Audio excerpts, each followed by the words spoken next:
Okay. So you want to use this? Okay. Just stick it under there.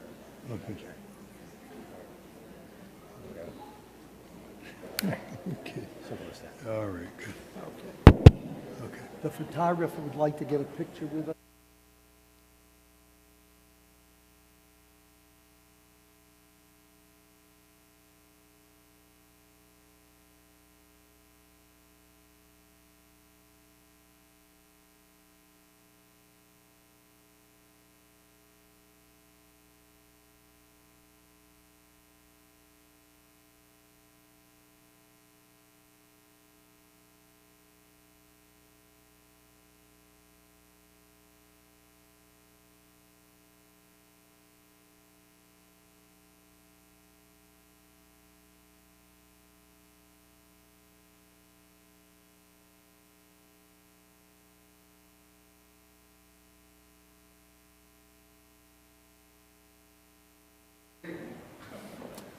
Is Joan Claybrook in the room?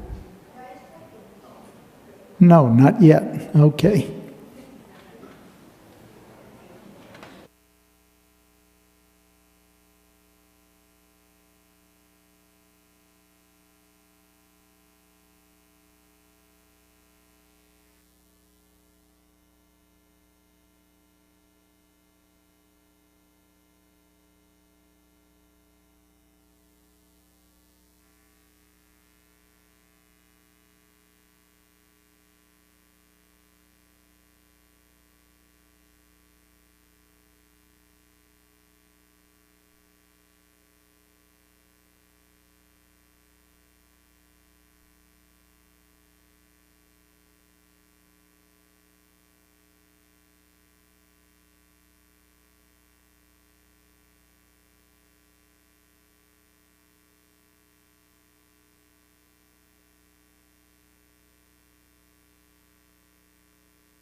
Hello, and welcome to the first evening forum at Cedar Lane. My name is Dick Coffinger, and I'm a co-chair of the team presenting tonight's speaker. The forum has enjoyed a very successful 15-year history in bringing highly informed, exciting, and challenging speakers. And they've made the forum an effective center of learning in the community. The speakers represent an incredibly wide range of subjects and issues.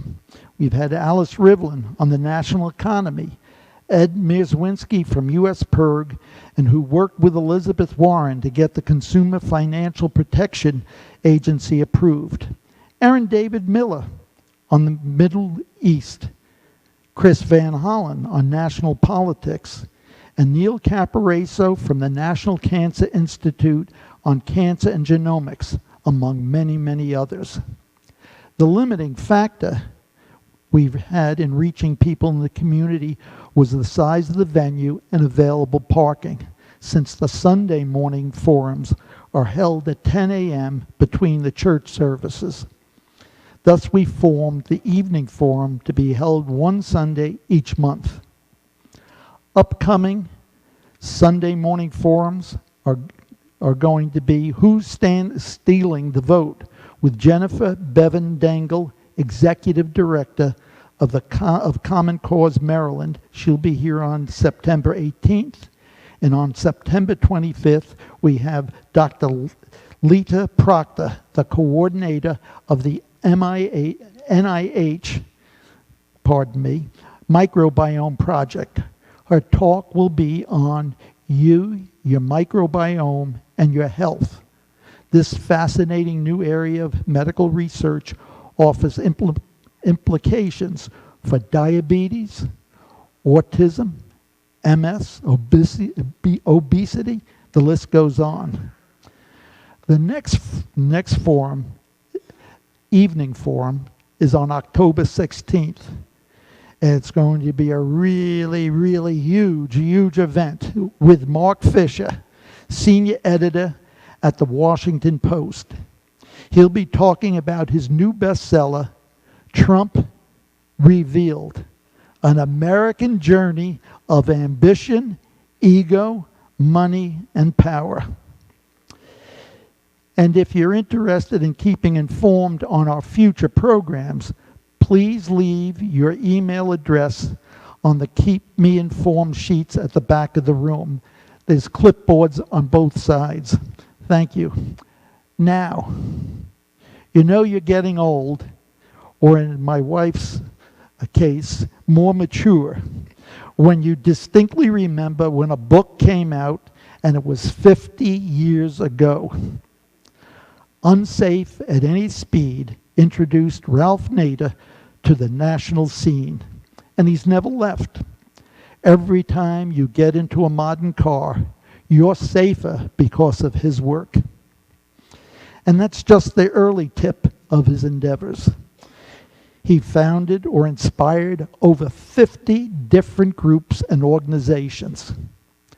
Best known is Public Citizen, but the others are still out there working for you. The Center for Auto Safety, the Center for Science in the Public Interest,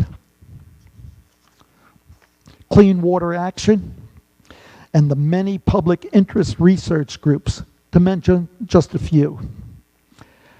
Nader has been responsible for at least 8 major consumer protection laws, such as the Motor Vehicle Safety Laws, the Safe Drinking Act, the Federal Information Act of 1974.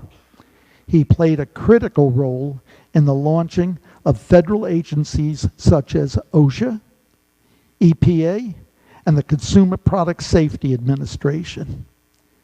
In summation, Ralph has built an effective national network of citizen groups that have had a major impact in areas ranging from tax reform to nuclear energy to health and safety programs.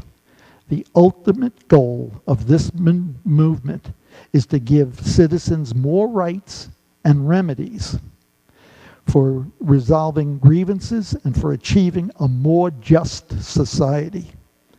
As the New York Times said, what sets Nader apart is that he has moved behind just social criticisms to effective political action. He's here today to reinforce the idea that a more just country can be ours and that it's easier than we think. Here's Ralph.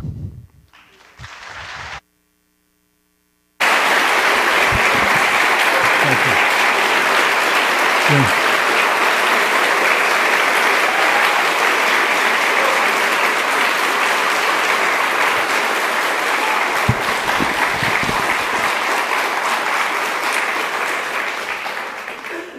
Thank you very much, Dick, for that introduction. Thank you for coming. And maybe we should thank the forebears who had the wisdom to start the Cedar Lane Universalist Unitarian Church. And because Unitarian churches are places where people show up. And the biggest problem in this country today is not that we don't have a lot of solutions, a lot of them are on the shelf, not that we don't have enough problems, but we don't have enough people showing up, not just to vote, to march, to demonstrate, to rally, to come to town meetings, to come to gatherings such as these, to come to living rooms to discuss where our neighborhood or society is heading. Now this is 9/11, 15th anniversary. You notice how widely it is celebrated, or commemorated rather. And we're very good about commemorating anniversaries of violent attacks against us. Pearl Harbor, 9/11, Boston Marathon, tragedy. But isn't it interesting that just 2 days ago, was the 50th anniversary of President Lyndon Johnson signing into law the Federal Motor Vehicle and Highway Safety Statutes, which, irregularly enforced, nonetheless have saved 3.5 million lives since 1966 and millions of injuries prevented or diminished in severity, and hundreds of billions of dollars. Why is it we don't commemorate that date? You would think in their own self-interest, since the bill passed with the leadership of the Democrats in Congress, they would at least be able to remember one of their greatest achievements, and it was signed into law by a Democratic president. Now this reflects something seriously awry in our culture. And that is exemplified in many ways, that we spend a lot of money on things that are worthless or trivial, and we don't spend enough money on things that are absolutely critical and necessary. For example, after the criminal invasion of Iraq and the blowing apart of that country, we built the biggest embassy in the world. That embassy is guarded by contracts. And the last I heard, it cost $650 million to guard that embassy and its personnel a year. That is more than the entire budget of the Occupational Safety and Health Agency, which is supposed to deal with about 60,000 workplace-related deaths, disease, and trauma, as well as many other injuries. It is about 3.5 times the federal budget devoted to the auto safety standards and recall authority of the Department of Transportation. That's just one comparison. We seem never to be able to find money for the necessities of our country, like rebuilding the public works and public services. And while our schools are crumbling and bridges are hazardous and the public transit is greatly in need of modernization and expansion, we're spending trillions of dollars blowing apart infrastructure and human beings in about a dozen countries now that are not constitutionally authorized. Again, these are mostly illegal military attacks. There was no declaration of war against Iraq, against Libya, against Afghanistan, and so on. So what does this come down to? It comes down to an amazing recognition throughout history that except for the Civil War, it never took more than 1% or less of the people becoming active and mobilizing to change things, as long as they represented majority opinion. It doesn't matter who is up against that 1%. It could be General Electric, General Motors, General Dynamics, Colonel Saunders, whatever. It doesn't matter if it's the Pentagon or the Department of Treasury. If 1% of the people or less spend 200 to 300 hours a year coordinated with each other in congressional districts, representing public sentiment, as Abraham Lincoln once said, they can turn Congress around. And if we can turn Congress around, the rest is downhill. Because Congress is the most powerful branch of our three branches of government. Constitutionally, they don't like to exercise it. They'd rather have the president initiate wars rather than they declare it. But there are only 535 of them. Let me repeat, there are only 535 of them. Why don't we control them?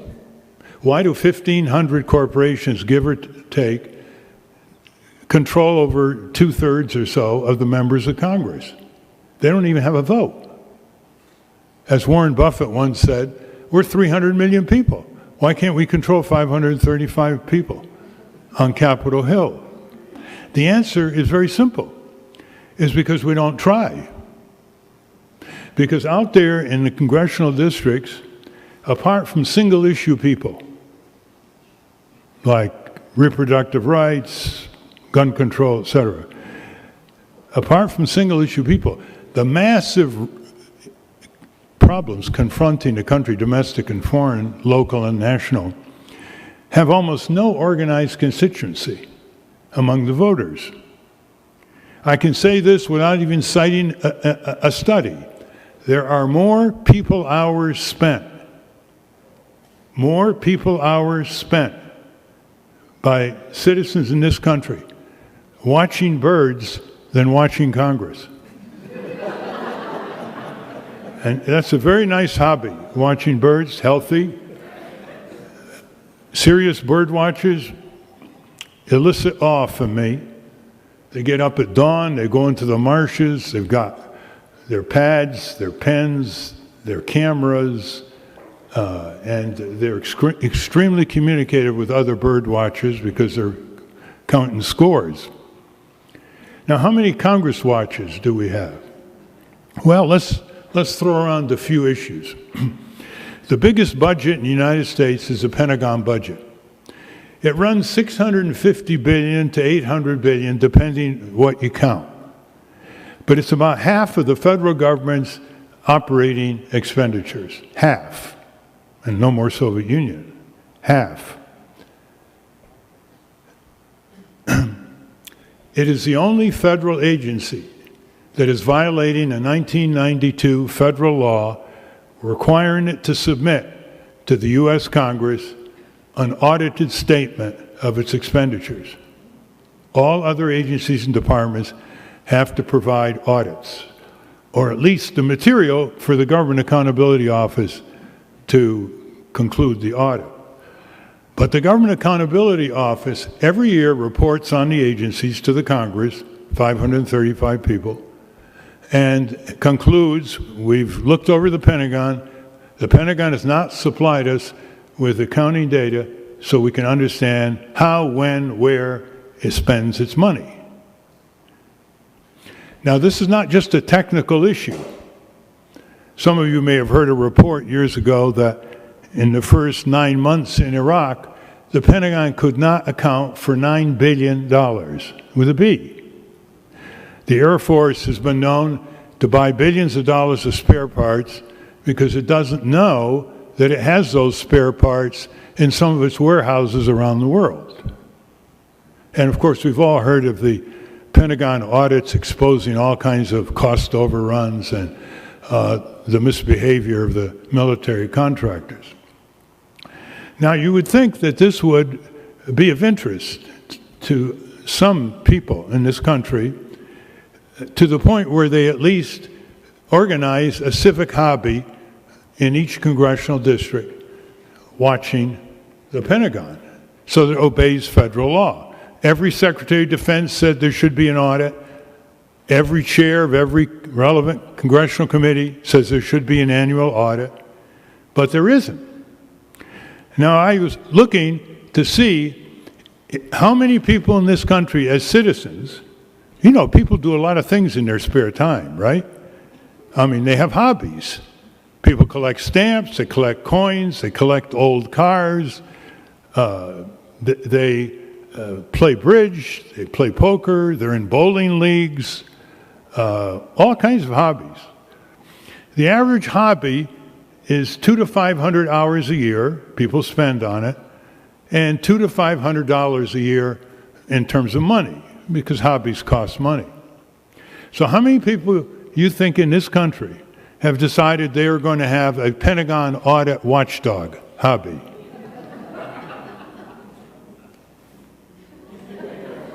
There's your answer. How many would it take to get the Pentagon to audit its budget? Here's my guess.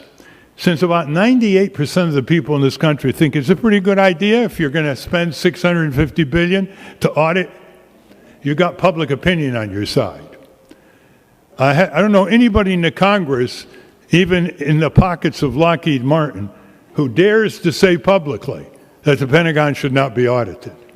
So you have huge support on paper. If people in congressional districts, it's easy with the internet, they start a letterhead, and they say, citizens' hobby to audit the Pentagon, something like that. And they get 20 people in the congressional district. No big deal. It's 700,000 men, women, and children.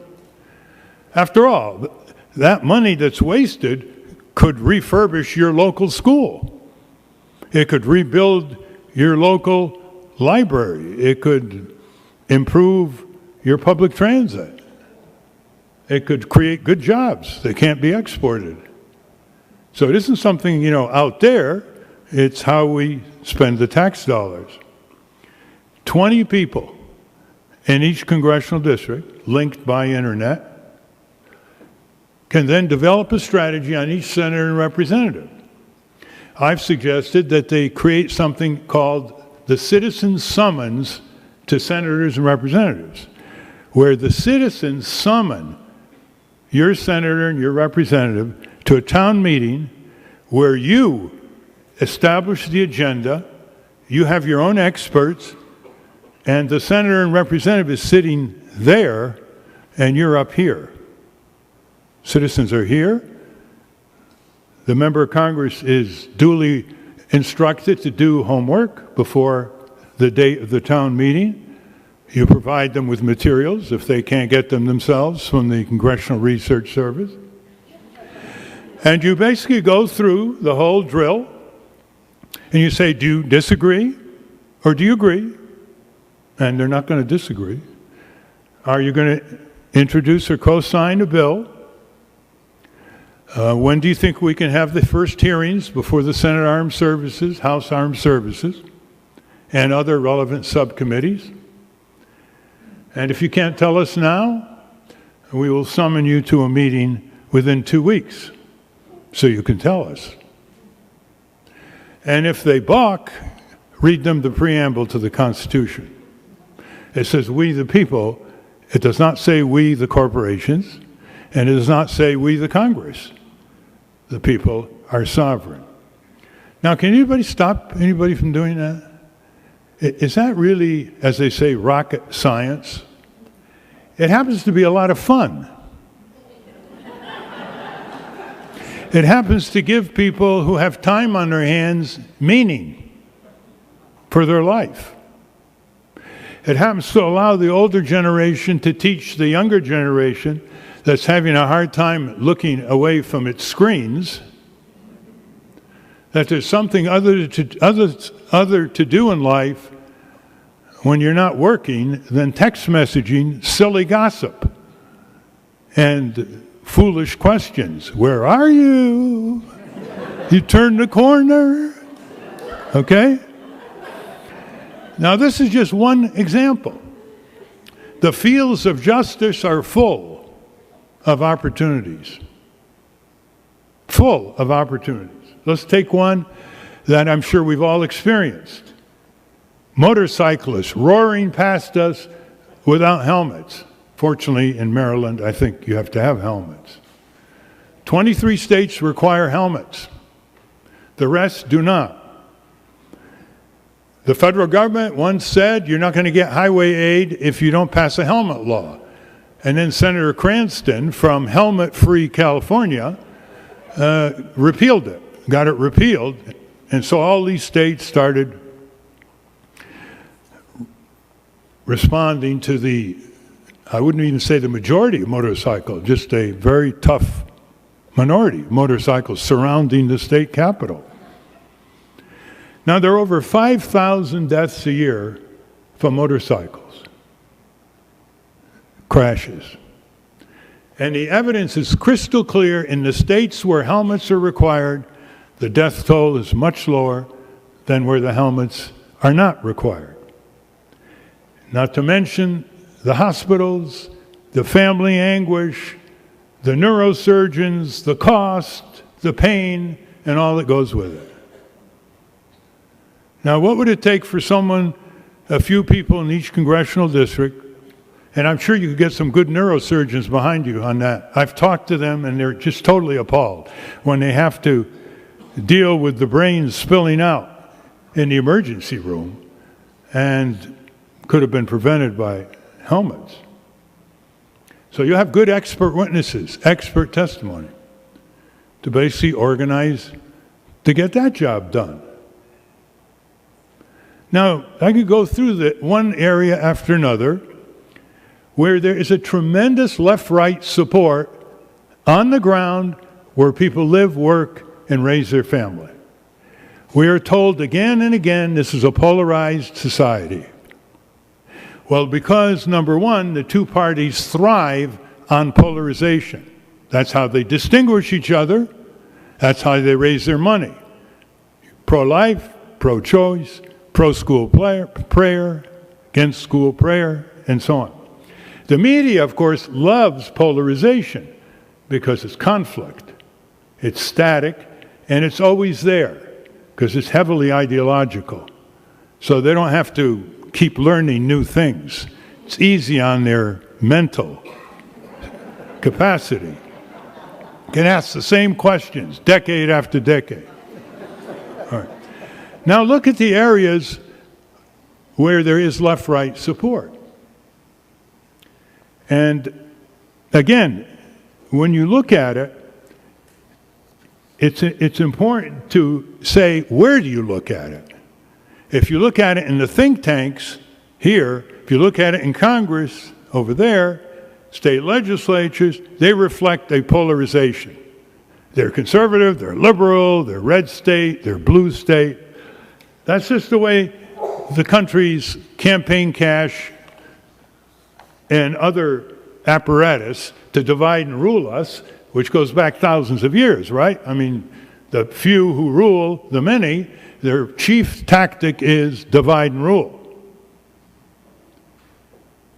But if you go down to where people live, work, raise their family, do you think a conservative says, I don't want my children to breathe clean air and drink clean water and eat safe food and make sure when they have medicines that they've been tested and approved? Of course not. Whether they're conservative, liberal, anarchistic, libertarian, progressive, whatever label they put, they all get ripped off. They all bleed. They all are disrespected. They're all excluded by these particular types of abuses. When Wells Fargo admitted this week that thousands of their employees somehow, to meet quotas, enlisted people with credit cards They didn't even know they were being provided these credit cards, and opened accounts which the people never knew about, and then proceeded to charge them.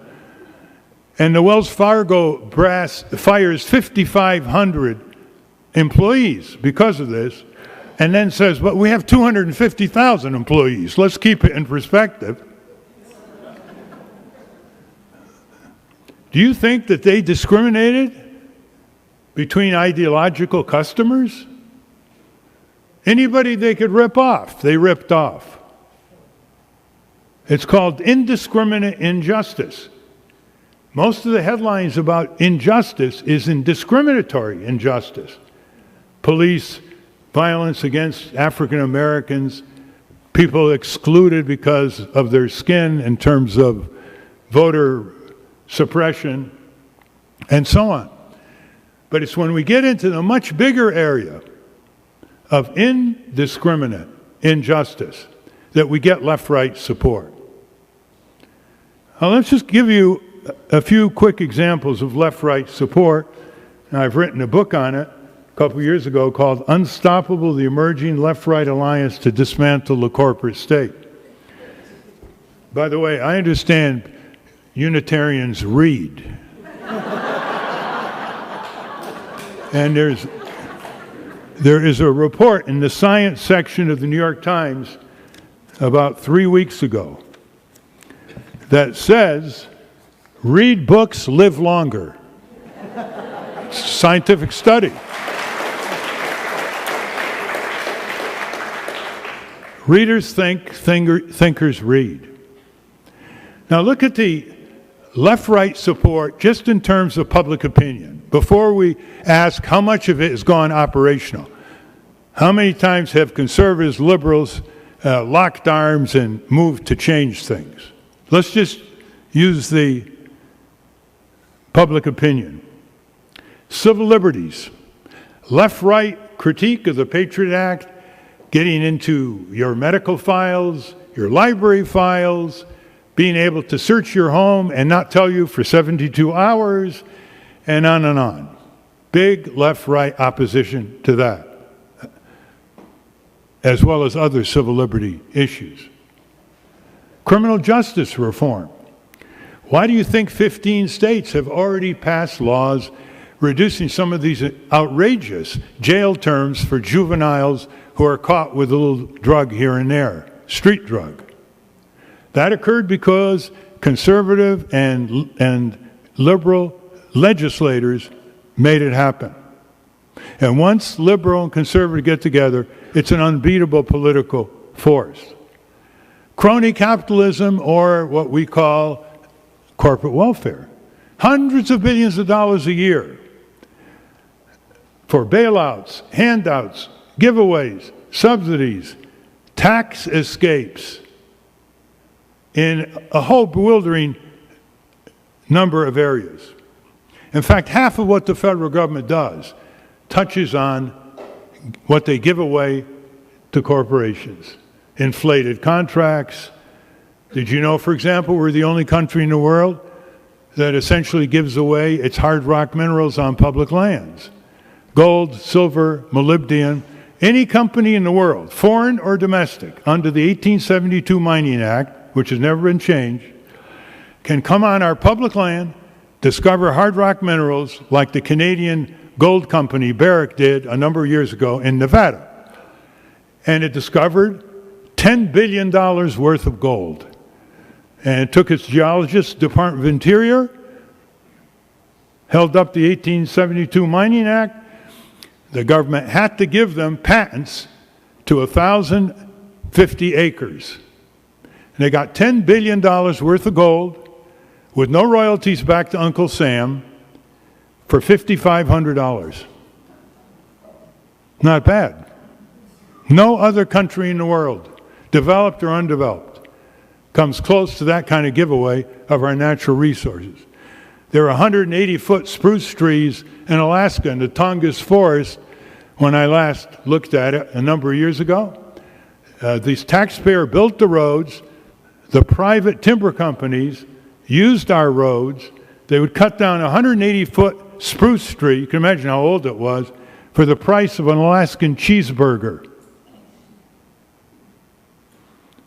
Huge left-right support to stop this crony capitalism, from libertarian to progressive. Breaking up the big New York banks that are too big to fail, screaming in over 90%. Prosecuting Wall Street crooks at that same level, 90%. Cracking down on corporate crime with more resources, prosecutors, investigators. How many people do you think are against that back on a corner of Main and Elm, USA? Very, very few. The corporate crime reporter editor told me once that he could put it out every day, not just every week here in Washington. There is such a corporate crime wave. And you see it, financial crimes, you see it violating pollution laws, violating worker safety laws, consumer laws, environmental laws. The laws are not really very well enforced, even though they're pretty modest, having been shaved in the legislative process to reduce penalties and so on. Even with that, they're not very well enforced. Let's take a more difficult one, empire. You know, until the media and the television got together with the retired military brass at their side before the invasion of Iraq, majority of the people were against it, even though both parties either were for it or indifferent. They weren't exactly two views being promoted through the media, Democrat, Republican. Democrats are a bit muted. And the same is true for a lot of adventures overseas. People have some sense that it's not working out. You start out with a criminal gang in northeast Afghanistan, and suddenly, 10, 12 years later, look what you have. 20 countries, and Al-Qaeda offshoots, and ISIS, and this and that. Chaos, violence, destruction. Millions of refugees. Really successful military policy, huh? When you make foreign policy into brute military force policy. This is a policy that knows no flunking grade. You tell these promoters of our military and foreign policy, well, look, the reality is it's failing. It's failing. You're killing civilians. You're disrupting life. You're committing sociocide. You're hitting them with drones. You're hitting them with all kinds of anti-personnel weapons. Children are being blown up. They can't go to school anymore. The streets are terror. And it's just getting more hatred and more recruits. And when do you flunk? There's no flunking grade. That's why there's a left-right arousal against this. How about clean elections? If you put a number of electoral reforms in front of people back home, they're not going to ideologically split the way they do here in Washington. People know that money corrupts politics. People know it nullifies their votes. People know that it's all kinds of complexities about qualifying to vote, where, registering, how, precinct address, etc. People know that they don't have much choice on the ballot. It's one step ahead of the Kremlin. You got the Republican and the Democrat. It's the hardest country in the Western world to get on the ballot if you're a third-party candidate, to give people more voices and choices. Why is that? Because third parties are the producers of the new ideas for justice, and they upset the status quo. It was the Liberty Party in 1840 that launched the drive against slavery. It wasn't the Whig Party, the Democratic Party, where third parties launched the effort for women's right to vote, for the farmer and labor reforms in the late 19th century, and right up through Medicare, Social Security, unemployment compensation, 40-hour week, progressive taxation. All of these were put forth first by third parties that never won a national election. So why would the two major parties want such burrs under their saddle? And so, worse than any country in the Western world and a lot in the non-Western world, It's more difficult to get on the ballot in many states than any other country. Have a multi-party system. Then you have trade. Now these are misnamed, these trade agreements. They're not just trade agreements. They're agreements relating to the subordination of domestic consumer, labor, and environmental standards to the supremacy of trade. It's not just reducing tariffs and quotas. A lot of people think it's a good thing. It's that when NAFTA and the WTO and TPP, Trans-Pacific Partnership, tell you that if you live in a state or in a country that has a higher protection level for consumers and workers and the environment, that those can be called by other countries that have lower protections non-tariff trade barriers. For example, we couldn't have gotten the airbag through under NAFTA and WTO. Why? Because we were first with the airbag. And other countries want to ship cars to the U.S., and they didn't have airbags. And had we had NAFTA or WTO, the World Trade Organization, they would have taken us to these tribunals, and they're secret, in Geneva, where part-time judges who are full-time corporate trade attorneys, will you believe this, decide that our country is engaging in a non-tariff barrier by having higher environmental, worker, and consumer standards. And therefore, we have to repeal it, or we pay billions of dollars in fines. Now, some of you here may say, why isn't that unconstitutional? Good question. Ask our Supreme Court.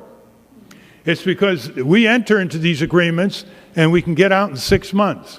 So the judges say, well, we can get out in 6 months, even though we have circumvented our courts, our legislature, and our executive branch through these tribunals in Geneva, which are secret. There are no transcripts. The only appeal is up through the hierarchy of the World Trade Organization. So how many of you have gone in a supermarket? Do you ever look and see where, if you eat meat, where the country of origin is? Do you ever do that? It's labeled, right?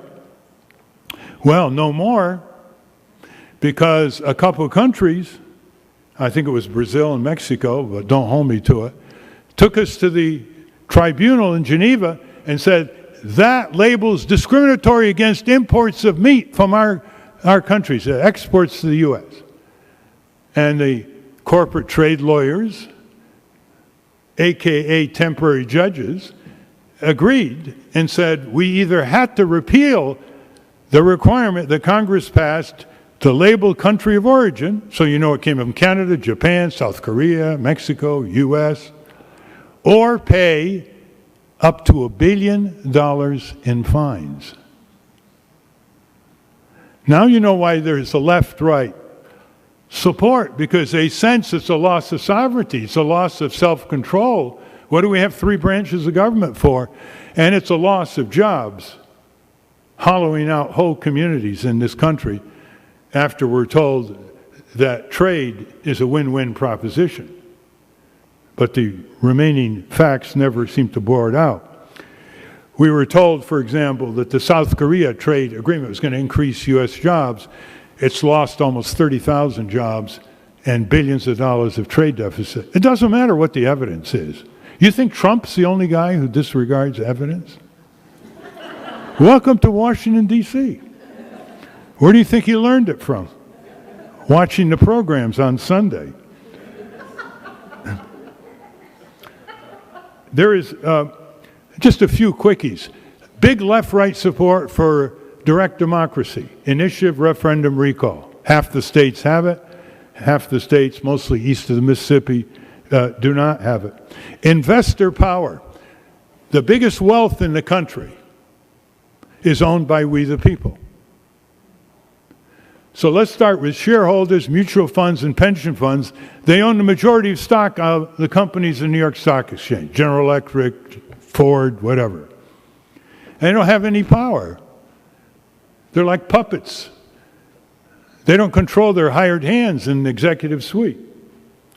And they're told, if you don't like the way the company's being run by the bosses, sell your stock. And if the shareholders or mutual funds say, or pension funds, no, we don't want to sell. We want to throw the rascals out that are running the company into the ground, enriching themselves. Huge left-right support for investor power in that regard. Even in the area of minimum wage, comes in at 75% or more. That's a lot of conservative workers in Walmart who don't want to fall on their axe saying, I don't want $10 an hour because I'm a conservative. I'm trying to make it on $8. Then we have full Medicare for all. Everybody in, nobody out. Free choice of doctor and hospital. Guess what? They have it in Canada. And what do they do in Canada? They have everybody covered from cradle to grave on half the amount of per capita expenditure that we have in this country. Tens of millions of people not covered or undercovered. And we're spending $9,400 average per capita, and they're spending about $4,500 average. Are they smarter than we are? For heaven's sake, they look like us. Why did they do it? Because they got together their 1%. They got together enough people, led by a former premier of Saskatchewan. They did it in Saskatchewan. The doctors went on strike. Mortality levels declined, by the way. I mean, nobody can quite figure that one out. The former Prime Minister, Tommy Douglas, he's now repeatedly viewed as the greatest Canadian in Canadian history. Once Saskatchewan got it, then it went through the other provinces. In the meantime, we were mired in the Vietnam War. You see some of the consequences of getting into these wars, the collateral consequences? And Lyndon Johnson decided that he couldn't get full Medicare in 1964, so he settled for Medicare for the elderly and Medicaid under certain criteria. And now we're stuck with it. Over 40,000 people in this country die every year because they cannot afford health insurance to get diagnosed and treated in time. You can imagine how many are continuing to be ill or injured. Nobody in Luxembourg, Austria, Taiwan, Japan, Sweden, Germany, the UK, France, Denmark, nobody dies because they can't get health insurance. Left-right support, again and again and again. I have 24 of them in this book. These are not small matters. They're extremely fundamental to the good society. Extremely realistic. When Bernie Sanders was talking about full Medicare for all, he was criticized by the Republicans and Hillary Clinton as being pie in the sky. You're going to blow the budget apart. And all you have to do is just look at the other countries. All of them cover everybody for less than half of what we do. And they have better outcomes, because if everyone's covered, they're not going to die because they don't have health insurance. And so it continues, one area after another. Now, when I have imposed on myself, from time to time, a duty to talk to young people, talk with young people. And in the old days, the big thing when you had a high school auditorium was discipline. You know, they'd be making snide remarks or talking to their buddies, and the principal would have to come up, please respect the speaker. Shh. Now there's no problem. It's all shh, like this.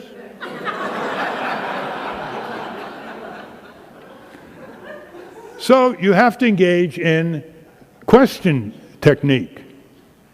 And you know, this young generation thinks because they have access to the world's information flow that they can sort of lord it over us. What they don't understand is precisely because they can get any information they want by pushing buttons, they don't incorporate it in their memory. So a little while back, I'm talking to a high school of some prestige in Connecticut, and we went to lunch with 7, 8 students who selected themselves because they were more interested and they were more up on what was going on. And I said to them in the middle of the conversation, do you know the 2 senators' names in Connecticut? No. How about the name of the governor? No. Supreme Court justices? No. You're a member of Congress? House? No. Why? Because they can get it anytime they want. But if it isn't in their mind, they have nothing to build on. They have nothing to add, to think about, because it's just instantly retrievable. And so they go to college fact deprived like you can't believe. I gave a speech last year at the Harvard Law School, my alma mater, and I said to them, you know, you are not factually prepared to go to law school. You may have done very good on your LSAT and gotten good grades, but you're not factually prepared. You don't know anything about what corporations are doing in this country and in the world until you get cheated by a credit card operator or something like that. So I asked him 3 questions. The first one is, who are you? So, like, what kind of question is that? So I said, well, who's the intrepid student who will play this little game with me? So usually 1 or 2 raise their hand. I say, okay, let's go. Who are you?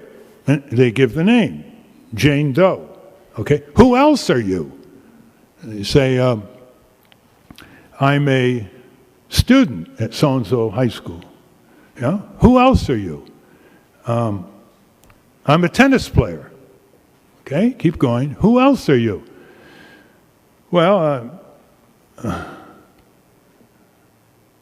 there's a big pause. And then you give them a little hint. You say, look, you do a lot of things. Don't you have hobbies? Don't you have relatives? Aren't you a niece? You know, a daughter, a son? You know, so then it all comes out. And you say, I'm a collector of this. I love to hike, and I'm a swimmer, and so on. And you get about 30 answers. And you say, you know, you're not really telling me about a very important role that you have and everyone in this room has. And sooner or later, someone raises the question and said, I'm a citizen. So they looked at themselves in all kinds of roles, but not as a citizen. And then sort of explain why it's important to be civically active, why everything they liked about what they inherited in this country started with a few people being civically active. They defined themselves as citizens. The second question I ask them is, what do you own? Okay, so all hands go up, you know. They own a motorcycle, or they own a car, or they own clothes, or they own all kinds of music. And they have a huge variety. And sometimes they'll even become a little abstract. They'll say, I own a savings account. They'll say something like that. So I said, keep going, keep going. And it's all personal ownership. I said, well, do you know that you're part owner in the biggest wealth in the country? You and your parents are part owners of the public lands. 1/3 of America, plus offshore. All kinds of minerals and resources. You and your parents are part owner of the public airwaves. We're the landlords. The radio and TV stations are the tenants. Woo! What tenants? They decide who says what 24 hours a day and pay us no rent. Compliments of Congress and the FCC and the lobbyists on their back. I said, tell me the names of some of the great new industries. They say, the computer industry and the internet and biotech and nanotech, they know them all. You know, the only one they didn't know was containerization industry, modern pharmaceutical industry, aerospace industry. I said, you know, your parents' tax dollars and grandparents' tax dollars coming out of the Pentagon and NASA and the National Institutes of Health, they provided the R&D for this. They gave it away. Anti-cancer drugs. The aerospace industry brought out of the Air Force. Containerization out of the Navy. All kinds of free R&D, trillions of dollars. And they take credit for it. And so these children never grow up to understand what the commons is all about. The commons, like the nearby park, or the river, the stream, the air, the public airways, the intellectual property. They don't have any factual grasp of that. And of course, if we own the commons, and we grow up learning about it, we might just ask the question, if we own it, why do the companies control it?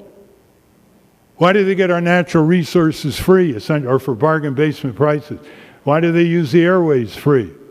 Why is there no quid pro quo for the trillions of dollars to Microsoft, Cisco, Google, Intel, who without tax R&D going back 40, 50 years, you would never heard of them? Well, the third question deals with growing up corporate. Now, I've never met anybody who hasn't grown up corporate, because I've never met a visiting Martian. From kindergarten on, we look at the world through the ads, through the textbooks, just the way the corporations want us to look at the world. They even pipe in now a few minutes every morning with a lot of ads and so-called news. So I say, I'm going to say the following words, and these words are going to provoke images in your mind. So here we go. Violence, crime, welfare, regulation. Okay, now I'm sure I say to them, you're thinking of street crime, maybe wars, in terms of violence. You're thinking of burglaries and things like that in terms of crimes. You're thinking of government regulation, red tape, and you're thinking of poor people lining up to get their welfare checks or food stamps, right? Yeah, I say, yeah. I said, you're not wrong. But quantitatively, in sheer dollars, in sheer control, there is far more corporate regulation, corporate welfare on the backs of the taxpayers, corporate crime and violence. It's not even close. But you see, every culture that is run by a small minority of people, and most cultures, the anthropologists tell us, define impermissible violence as that violence that the others commit. And the permissible violence, or the ignored violence, is the violence that comes from the activities of the few. So we have 14,000 street homicides, and we're told about it on the evening news ad infinitum. We would like to think that's preventable. Watch this. According to OSHA, 60,000 people, as I mentioned, workplace-related diseases and trauma every year, 60,000. Over 250,000 people, according to the Johns Hopkins study, die every year in this country from hospital malpractice, hospital errors, hospital-induced infections, and misprescription of drugs. That's 700 a day. This is from the medical school. It's not from the law school. Came out in March, and they said it was a conservative figure. 700 a day. Silent violence. 60,000 die, according to EPA, from air pollution every year. Silent violence. And so it goes. But when we hear the word violence, it's overt street crime violence here or abroad. And the same is true, of course, for corporate regulation. I said, what do you mean corporate regulation? Well, what do you think they do on Capitol Hill every day? They turn the government against the people. And the tax laws, for example, they favor the tax law. They turn the government against the people in a whole host of ways where the people are regulated but not the corporations. But even more than that is that they have developed a system of attacking, with some success, the two great liberation movements of self-actuated justice that we inherited from medieval England. The law of torts, which is the law of wrongful injury, and the law of contracts. In medieval England, the transition from being a serf to a free person was a transition from the status of the serf to contract. You entered into agreement, presumably didn't like it, you weren't like a serf, they whipped you, you could walk away. We inherited that.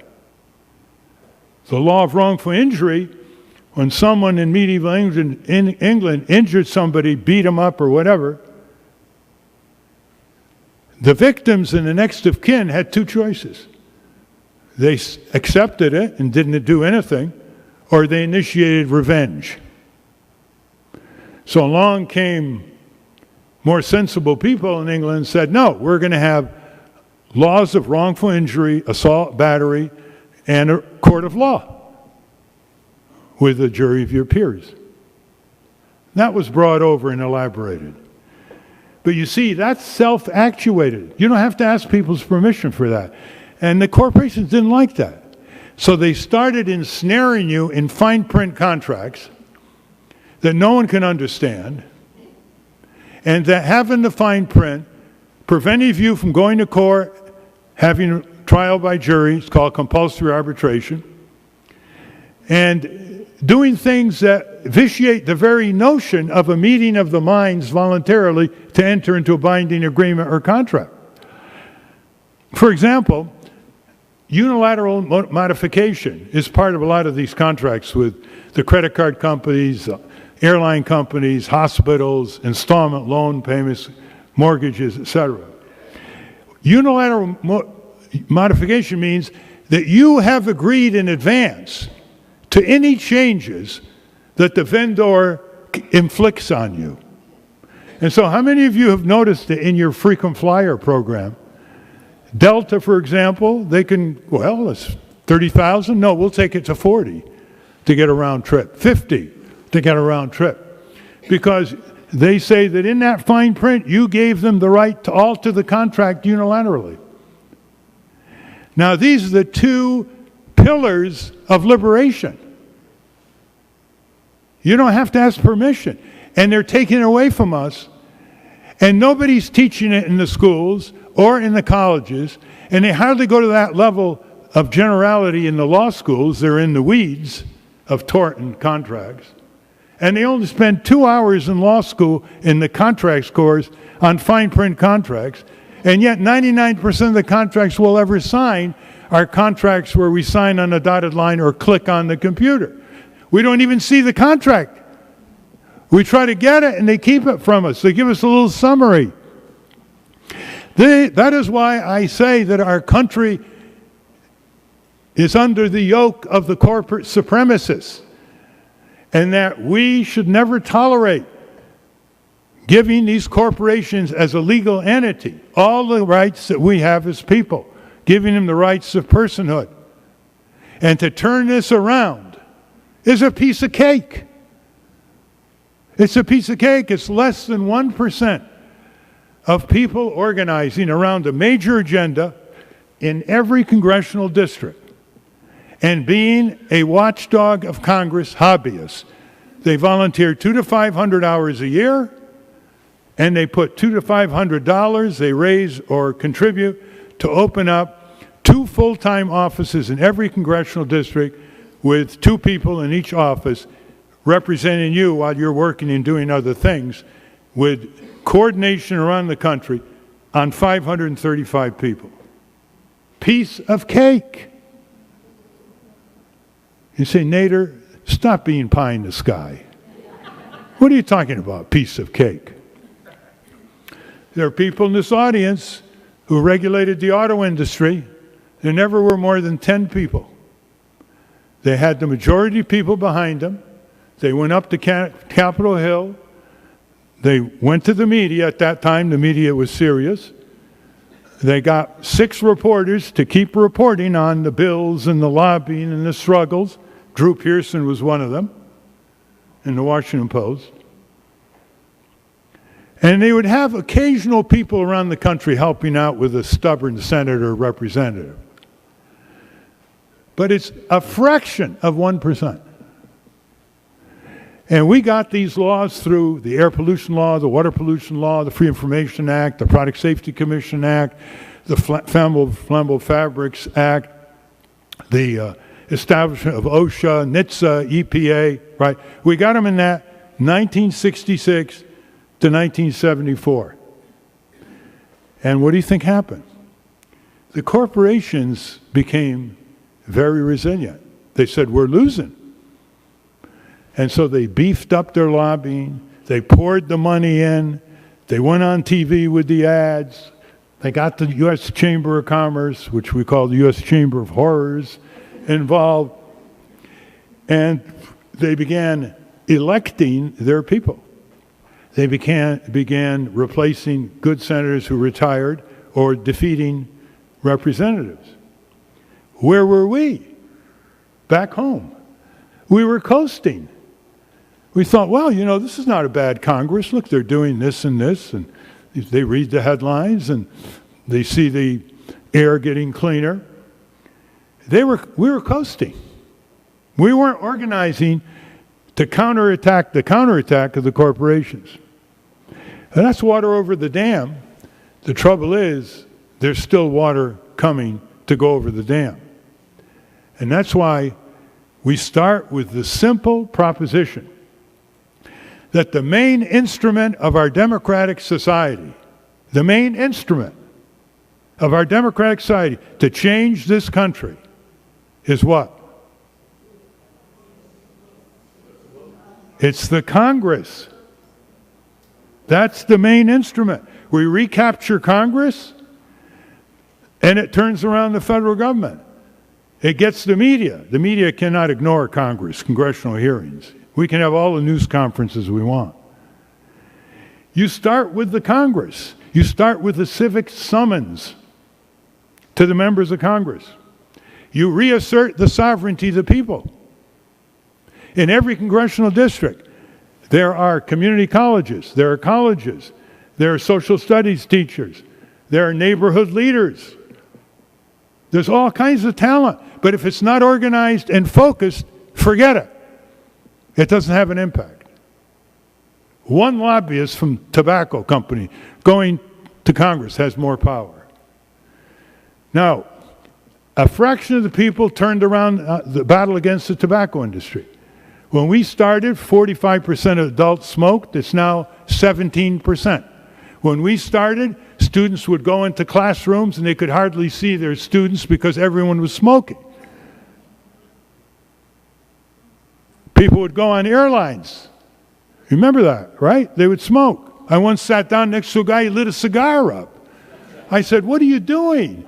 You know, if you burn toast in your kitchen, one little itty-bitty toast, it fills up. I got a right. Well, he didn't actually have a right to do the cigar. But they smoked in trains, in buses, in hospital waiting rooms. No more. Young people today, if they went on a train or airplane, they saw someone smoking, they'd be horrified. The anathema of today becomes the commonplace of tomorrow. So when they asked the leading staffer in the Congress, Mike Perchuk, who led the fight with Senator Magnuson on smoking, I asked him the other day, he's writing a book on Senate staff when they really did something. He's retired now in Santa Fe. I said, Mike, nobody can answer this question better than you can, even though you can't be totally precise. At the peak of the battle that threw the tobacco industry on the defensive, got it regulated, et cetera, lost lawsuits.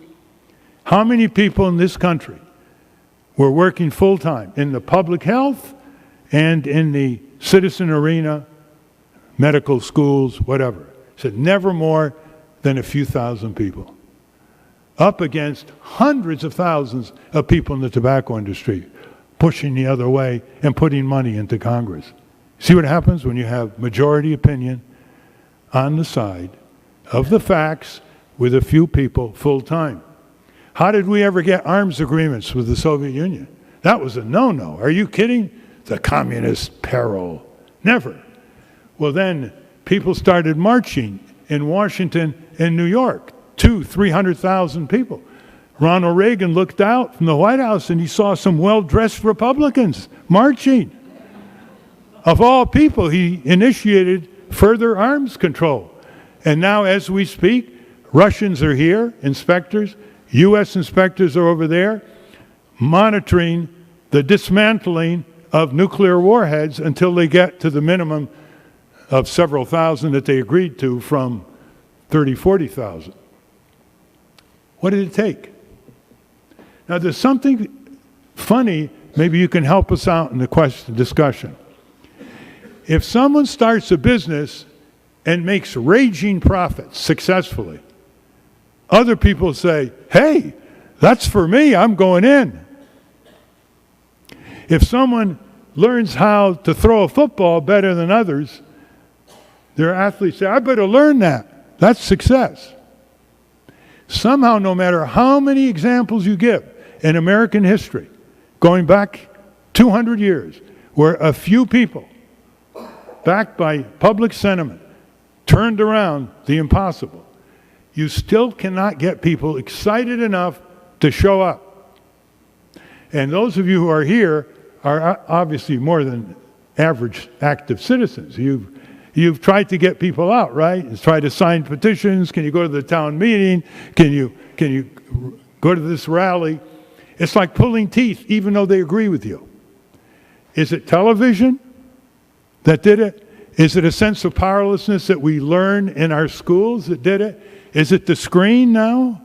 The internet that's doing it? Whatever it is, just remember, before we despair, all we need is 1% or less of the people in congressional districts or state legislative districts with majority opinion mounting on our side, left-right support, and we prevail. And the kind of society we live in will be one of great gratification, healthy, safe, productive, equitable. It's not pie-in-the-sky stuff. It's built into our Constitution. It's built into other legal documents. Let's make them come to life. And if we need one more motivation, just look at what kind of country and world we're handing to our descendants. And let's resurrect that word posterity, which our founding fathers used again and again until our culture forgot about it. Thank you.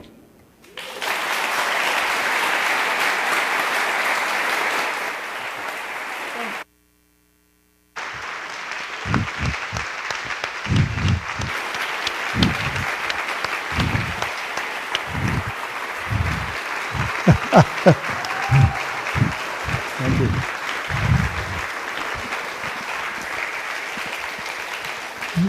This is a crowd that likes to ask questions. Yes.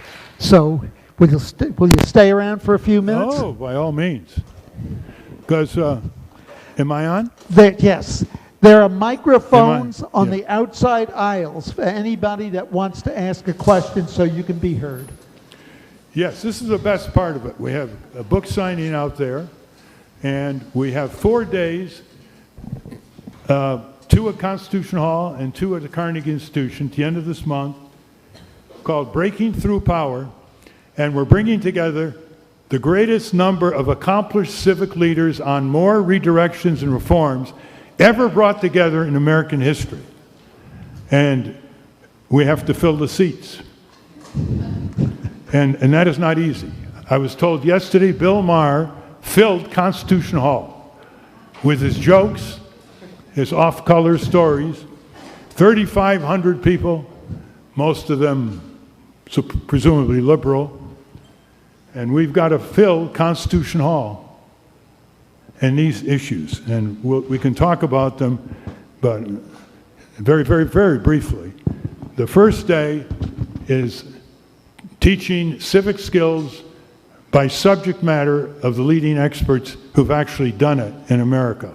Pension reform, auto safety, Congress, energy. The second day deals with this issue of separation of ownership and control that I mentioned. You know, we own the commons, we don't control. Pension funds own the stock, don't control. And leading experts from around the country. The third day is how do you start citizen groups? What different models are there? Like the public interest research groups, like checkoffs in your utility bill, starting a nonprofit consumer group to participate in utility rate making. There are different modes.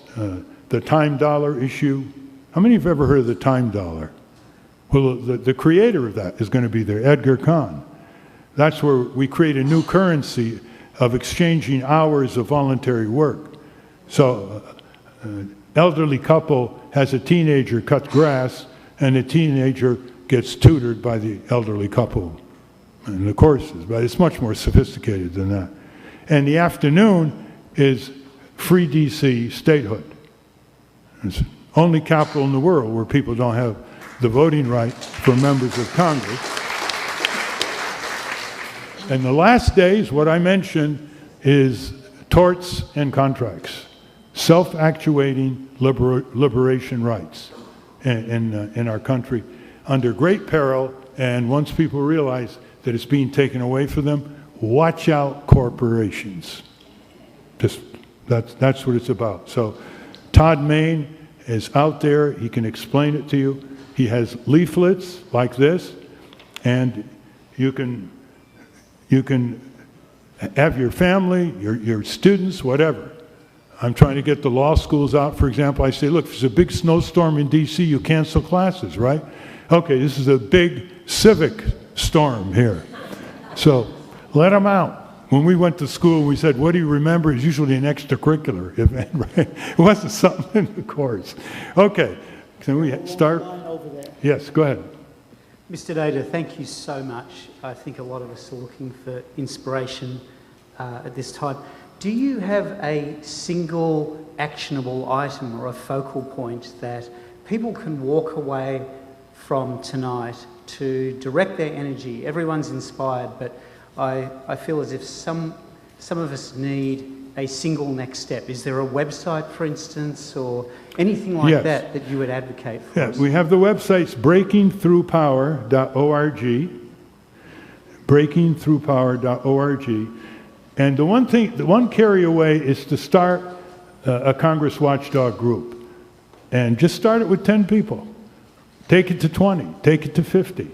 There are all kinds of aids and all kinds of ways you can do it, and how to get press, and how to get the member of Congress to respond, how to write a letter to a member of Congress that has 20 times the impact with the same letter with the same content, but it's written in a different way and a different PS. So start a little letterhead, desktop publishing, easy, and announce yourself to your senators and representatives. Just announce yourself. And you start playing with them. He says, how many people would you like turn out so that you will come to our town meeting? Just give us an idea. 50, 100, 200, 500? No problem. A senator will come out for 60 people now.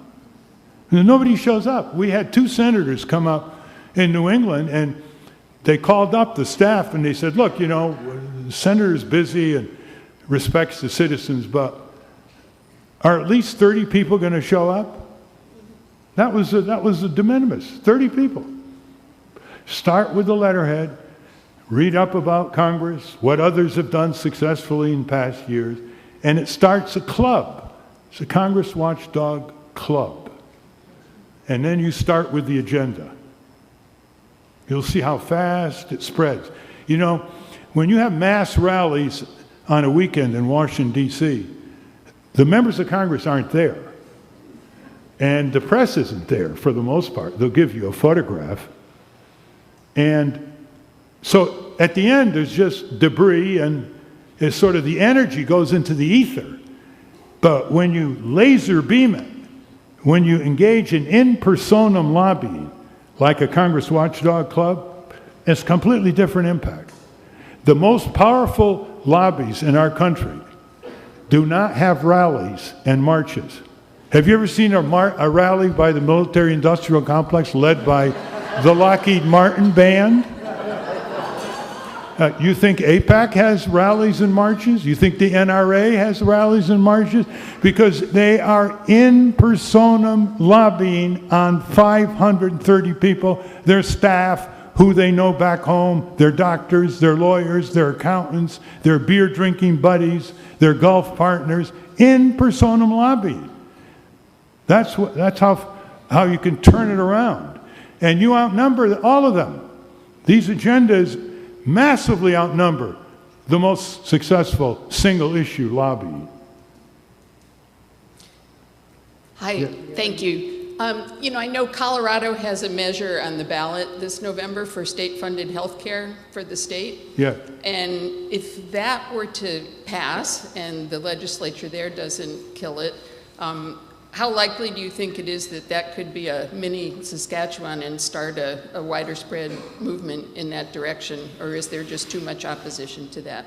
No, we were all looking for one state to break through. We thought Vermont was going to, on single-payer, full Medicare.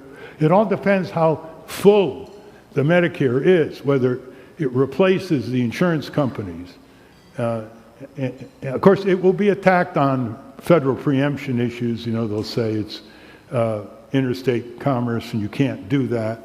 But the momentum from one state doing it would be very, very consequential. It would mobilize a lot of people in at least a dozen other states to do it. And it's the way things get started in this country very often is at the state level. If you want to go to singlepayeraction.org, go to singlepayeraction.org, and you'll get a lot of material on what's going on and help spread the word there. Thank you. Yes. Hi there, Mr. Nader. Thanks for being here tonight. My question kind of dovetails with the previous questioner. You've spoken a lot tonight about taking action at the federal level and trying to encourage the national Congress. But what is your view rather on taking action at the state level, which maybe for some people is a little less daunting, and then hoping that that percolates up? Same thing. It's the same practice. You form in the state legislative districts, you form state legislative watchdog clubs. And by the way, in order to reduce the infighting and the bickering, you start it with an agenda. And you say, look, you want to join us, we'll have to agree with this agenda. There's five redirections, you know, living wage or full Medicare for all and so forth. You choose, but you try to minimize subsequent conflict by having initial agreement of joining the Watchdog Club. At the local level, it should be even easier. One time I was at some mobilizing seminar and a young man stood up and said, I'm from Weehawken, New Jersey, 14,000 people. And it's a terrible state. The town is in terrible situation, disrepair, etc. So I decided to go to the town meeting. So he goes to the town meeting, he's the only one there. So he thought there must be some aberration. So 2 weeks later, he goes to the town meeting, he's still the only one there. So I said to him, okay, let's operate on the 1% principle. I said, let's say there are 10,000 adults in Weehawken, the rest are under 18. What if you had 100 people like you with the same vision, the same attention to detail, and willingness to spend time, what do you think would happen? I thought he was going to fall off his chair. It's 100 people, we changed the whole town. He said, because we got the other people with us, you know, the silent majority, so to speak, with us. It's the same principle. You see, it's laser beam, in personam, lobbying on the branch of government that's got the taxing power, the appropriation power, the investigating power. You see, you start with the smallest branch of government that has the most power under our state constitutions. That's the legislature. Thank you. Mr. Nader, I am wondering what you think of something that's been in the news a lot recently, which is the rising price of pharmaceuticals, particularly the EpiPen is the latest thing to have been in the news. And where would you see citizen action going on something like that? Yeah, by the way, most of these drugs are developed with U.S. taxpayer support. Tax credits, tax research at NIH, National Institutes of Health. And the companies, U.S. companies operating around the world, they charge Americans the highest price. They can't get away with it in Canada, Switzerland, you know, Germany, because it's price control. Not that strong in Canada, but we pay the highest pharmaceutical prices. Number one, anything that is developed with taxpayer money should be under reasonable price provisions. Period. That's one. That's a lot of drugs, by the way, and medical devices.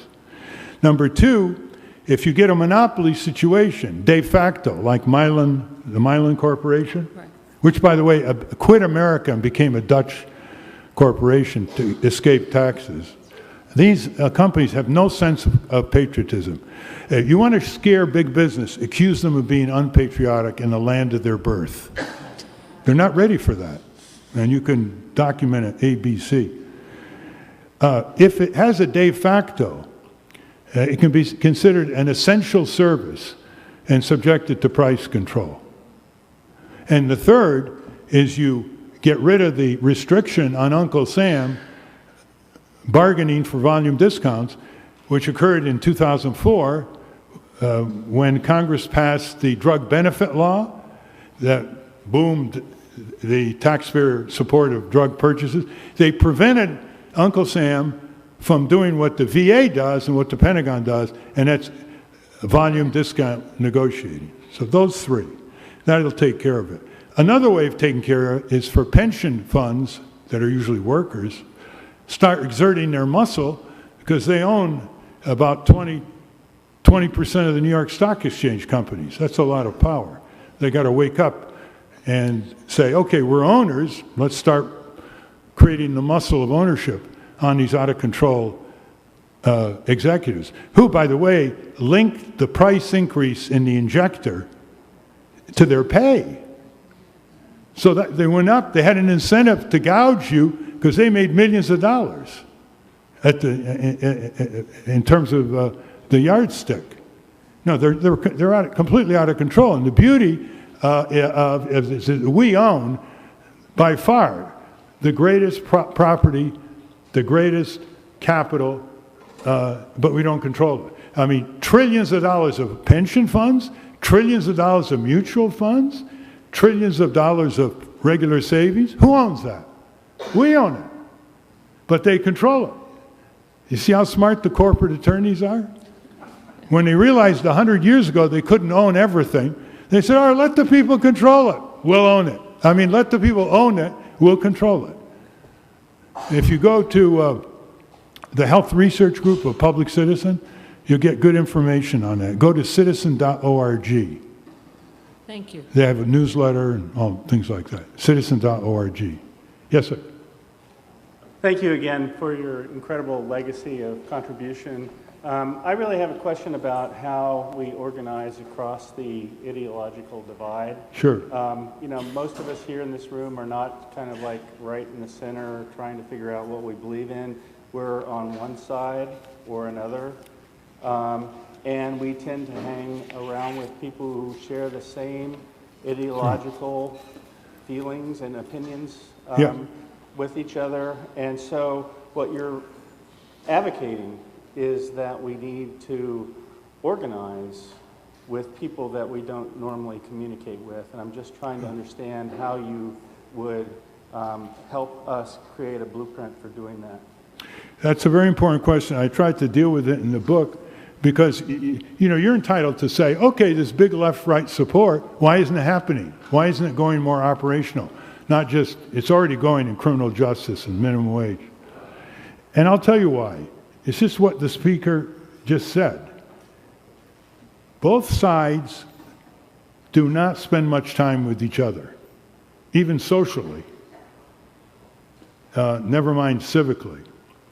Both sides have been victimized by this divide and rule, and they tend to focus on high emotional areas of, which I mentioned, where there really are divisions between left-right. That's where the money is.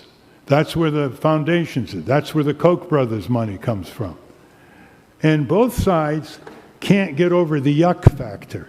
Here's the yuck factor. Like you got right-wingers in Washington that are against corporate welfare. They call it crony capitalism. And we're against corporate welfare.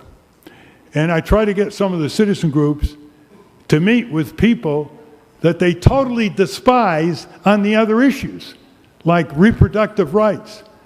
I'm going to sit down with this guy. He's against abortion. Look what he's done. But he's on your side in terms of corporate welfare. And that is, the yuck factor is very much reinforced by the fact that these citizen groups, left, right, are funded mostly on issues where there are real divisions. And so my recommendation is that new groups get formed where there's no distraction on divisive issues. They are formed only focusing on left-right alliance issues. When they go to school, they go in the morning. Like, I'll give you a quick example. Cato Institute, Heritage Foundation, Public Citizen, and Economic Policy Institute have all come out with reports over the years against corporate welfare, against tax-funded stadiums, all the rackets. But they're not working together because every day they go to work on issues that they disagree with, but that's where the funding comes from. That's where the staff is skilled on those issues. So, say corporate tax policy, split. You're not going to get Economic Policy Institute agreeing with the Heritage Foundation on that. So you need groups, new groups that just focus on left-right alliance issues. It's a pretty hard mindset to overcome. But once you do, it's an unbeatable political movement. You see a senator having an appointment with citizens from back home, and they come in and they say, you know, I'm a conservative, I'm a liberal, but we're together on this. The senator freaks out. Doesn't know how to game the system. They know how to game one or the other. They don't know how to game both, you see.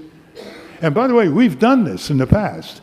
We got the free information law through, left-right, 1974. We stopped the Clinch River breeder reactor. We had Public Citizen, our group, and the Center for Competitive Enterprise. And we beat them in the Senate. They were totally stunned. We beat Howard Baker.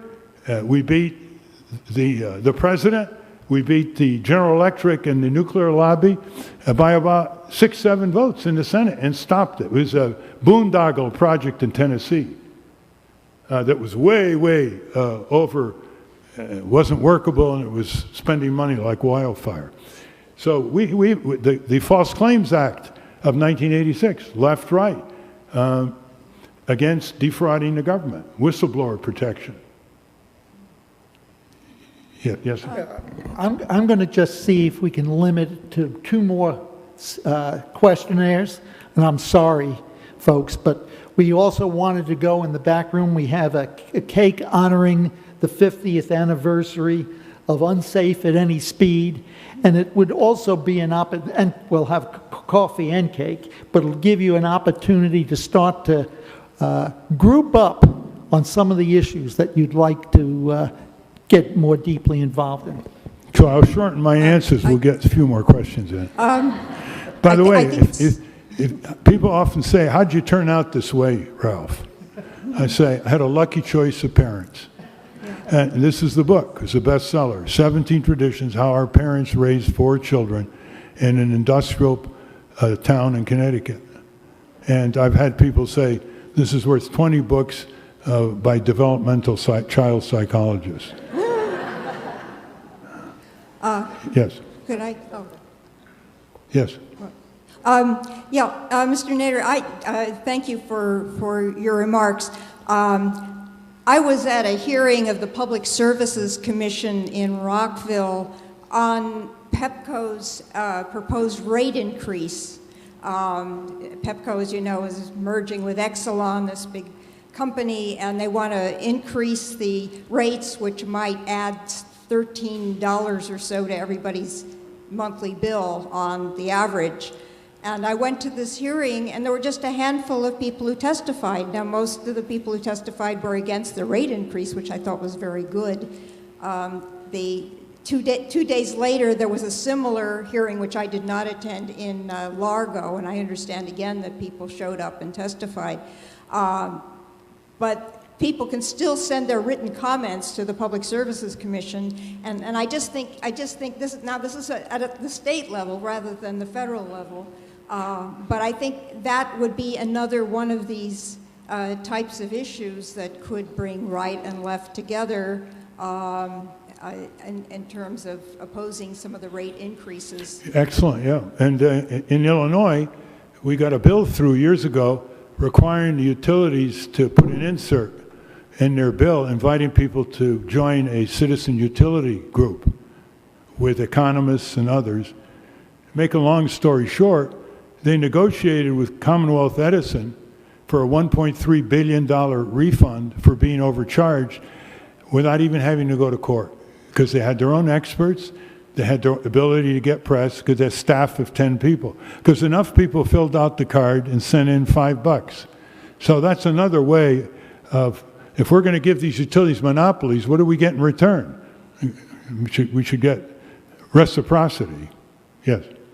So one of my concerns is how narrow our political system is, the two ruling parties compared to other first world countries. I think we forget, it's the young, I was watching the Young Turks online the other night, and they were talking about how Hillary Clinton is actually to the right of Canada's Conservative Party. And with the Democratic Party moving over my lifetime farther to the right, I think, where is Donald Trump and the Republicans to go? They can only go over the cliff. So I've been working since 2001 here in Maryland to try to get instant runoff or ranked choice voting at the state level.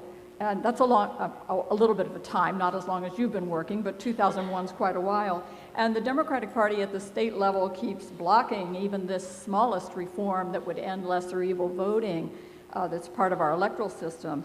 And so I'm wondering if you have any thoughts about, how to open our political system beyond two-party rule and control and open it to third parties, and how to address the difficulty of getting ruling party legislators of both parties to vote against their own party's interests and support the voters' interests. You know how the two parties like to call third parties spoilers, and which is a politically bigoted word because it's only applied to small parties.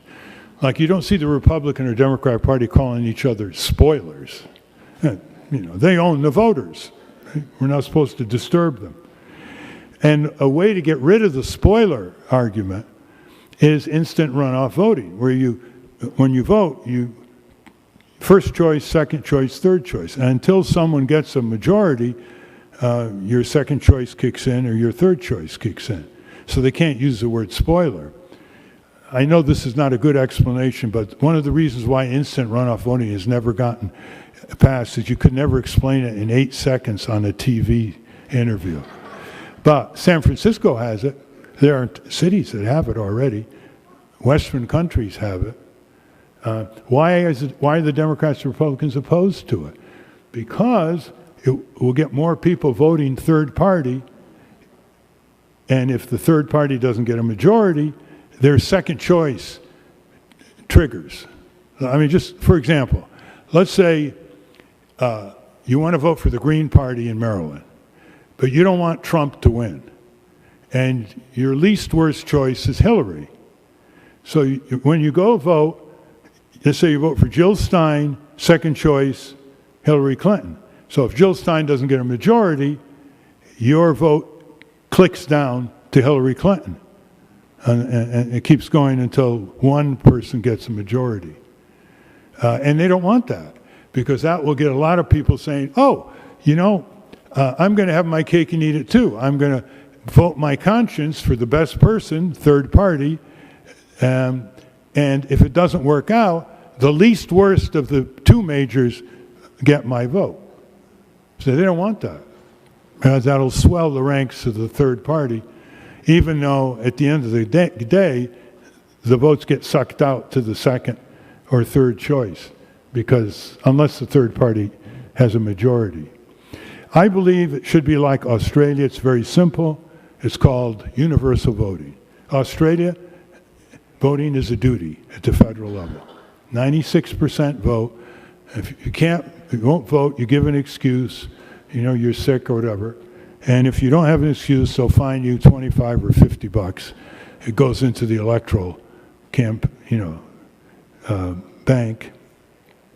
And no one in Australia has to sweat out and put ads begging people to vote. Now, we have a Bill of Rights in the Constitution. There's only one duty, jury duty, which people like to get out of. Only one duty. How can you have rights without duties? And so there are 6, 7 countries, Austria is one, where voting is a duty. I remember once I was in Sydney, Australia, and I had a long cab drive, so I was making small talk. I figured I'd needle them. So I said, driver, how's it feel to live in a country where they make you vote? And he turned around and gave me this disgusted look, and he said, why, mate, it's just a civic duty. See the difference? Now, some civil libertarians have trouble with it. Here's how you deal with it. They can vote for people who are on the ballot, whose names are on the ballot. They can write in a vote, including themselves if they want. And they can vote for, this is my favorite, binding none of the above. That is a no confidence vote, which if it wins, cancels that election for mayor or governor and gets new elections in 30 days with new candidates. That way people will feel that they can, and that's exceptionally important in districts where there's only one dominant incumbent and the other party doesn't even have a credible opponent. In Massachusetts and Kentucky and Texas, about 60% of the state legislators have no opponent from the major party. That is, in Massachusetts, they have no Republican opponent. In Texas, they have no Democrat. You can imagine the havoc that none of the above will pay. Right? I mean, you say, cut this out. We want choices. Don't give us a one-party state based on gerrymandering and computerized politicians picking the voter. Can you imagine? The politicians now pick the voter. Yes. So I'm interested in what you think of the privilege of limited liability and the idea of perpetual corporations, permanent corporations, and is there a left-right consensus on these issues? It takes discussion, because we don't grow up talking about it or studying it, but if they do discuss it, I think there's a left-right opposition to treating a corporation as a person with equal rights as human beings and all kinds of privileges and immunities that we can never have, that they have. Well, I was asking specifically about the fact that individuals invest in corporations have no liability for the behavior of the corporation. I was just getting to that. In the early 19th century, there was a time limit for corporate charter, and they had to renew it before the legislature and prove that they were on good behavior. That, of course, was eliminated about in the middle of the 19th century by the corporate lobbyists. The other point would be really decisive. It would have all kinds of consequences people haven't figured out. And that is, if General Electric has to pay $10 billion to clean up the Hudson River from PCBs, some of that is charged to the shareholders. So the shareholders are now immune. The only risk you have as a shareholder is the dollar value of your stock. And if you lose the whole stock, you lose it. But what he's suggesting, and what others have suggested, is no, that you make the shareholder have a moral partnership with the company and bear some of the cost, whether it's a criminal penalty or any other cost. Now that one, you can imagine the unpredicted consequences of that one. However, it really gets the mutual funds and pension funds thinking, because they're not assuming their fiduciary responsibility, to use a legal term. They are shareholders, and they don't like a company, they'll leave, or they'll vote for management blanket without even thinking, the compensation package, the boards of directors. They don't do their homework, and they don't represent differentiating policies from management. So they either rubber stamp management with few exceptions, or they leave, they sell the stock. Neither one is as powerful an instrument of accountability as if they were also on the hook. They're also on the hook, like BP and you know, the Gulf of Mexico, $50 billion. The shareholders, they actually didn't, the share went down a little bit, then it went up, some of them sold, some of them stayed in, still got the dividend. If they were hit with part of that $50 billion, they would have an incentive to find out how they can get better management, to throw out the management, to get more disclosure, to get more information ahead of time about what BP safeguards in the Gulf are. You see, it would change the whole dynamic. But I think we're going to get rid of corporate personhood before we get the liability one.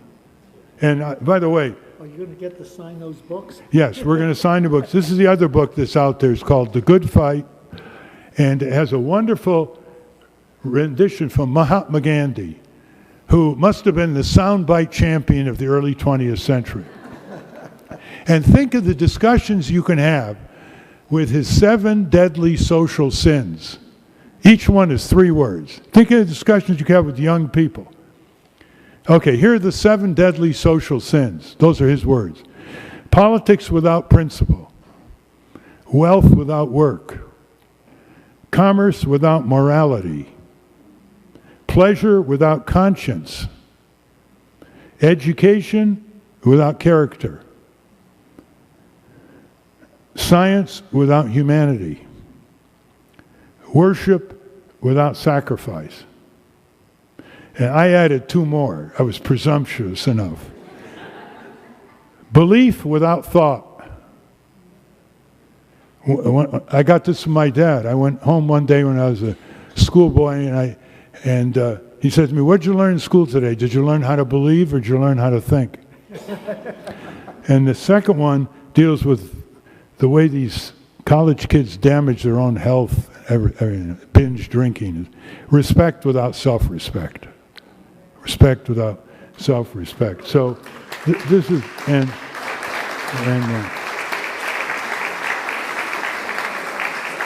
there's even a section on how to be a powerful voter. Have you ever heard that phrase, how to be a powerful voter? We have to teach civic skills in our classes. That's another mobilization for a club. You go to the schools and you say, are you teaching these students civic skills, civic history? Connect them with the community on various projects. Do you know how high schools and colleges can change Congress? They just have a course called Congress 101. And every semester, the students study the 2 senators and representative, and they disseminate everything these people do. Their votes, their committee assignments, who pays them, what they do. And suddenly, these students become the most powerful factor in the congressional office, because every semester they keep coming. They can't wear them down. Congress 101, Congress 101. Community colleges all over the country. They learn Congress in the real dynamics instead of learning it by rules, you know, civics rules. How about the physics and chemistry class? Testing the local drinking water. learning the protocols of testing for cadmium, lead, cesium, all the various heavy metals. They learn how to do it. They learn about the Clean Drinking Water Act, how to use it. When they graduate from school, they're functional citizens. They're not just wasting their time with test tubes that don't have any relation with their lives. I have a very simple question for you, Mr. Nader. I'd just like to see, how do you live your philosophy in your life? How do I what? Live your philosophy in your life. Practice what I preach, preach what I practice. That's exactly right. Yeah, I have no problem. Again, blame my parents. Yes.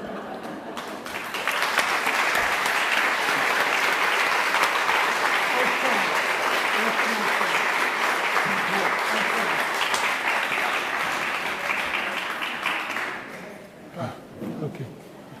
You love to talk.